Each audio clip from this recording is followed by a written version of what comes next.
गांव में एक प्रसिद्ध नेताजी का भाषण होने वाला था। वे सभा स्थल पर पहुंचे तो देखा वहां सिर्फ एक ही श्रोता बैठा था।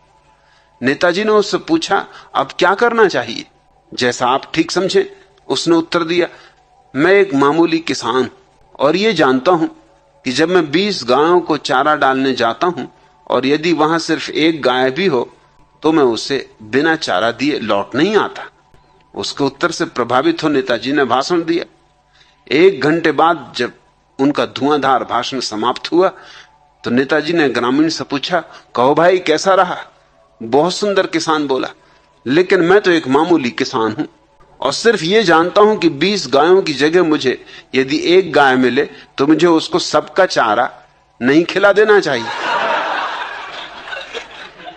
और आपने यही किया कि गाय तो एक और 20 गायों का चारा मुझ गरीब को खिला दिया।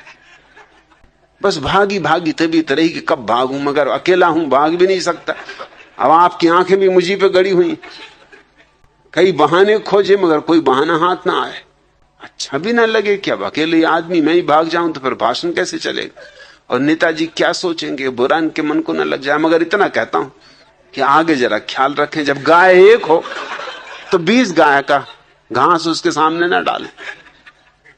एक साधारण किसान में भी ज्यादा बुद्धि होती तुम्हारे नेताओं से, फिर चाहे वे नेता धार्मिक हों और चाहे राजनीतिक, कुछ भेद नहीं हो उनमें। तुम उनको नेता ही किस लिए कहते? तुम्हारे नेता कहने के भी कारण बड़े अजीब होते। कोई चरखा चलाता है, हाथ की बनाई हुई खादी पहनता नेता हो गया। कोई उपवास करता है, 2-3 घंटे शीर्षासन करता है, महात्मा हो गया। इसमें बुद्धिमत्ता का कहीं भी कोई संबंध है? चरखा चलाने में कोई बहुत बुद्धिमत्ता की जरूरत है? थोड़ी बहुत पहले रही भी हो तो चरखा चलाते चलाते नष्ट हो जाएगी। चरखा चलाओगे, चरखा ही हो जाओगे, बस खोपड़ी में वही चरखा घूमता रहेगा।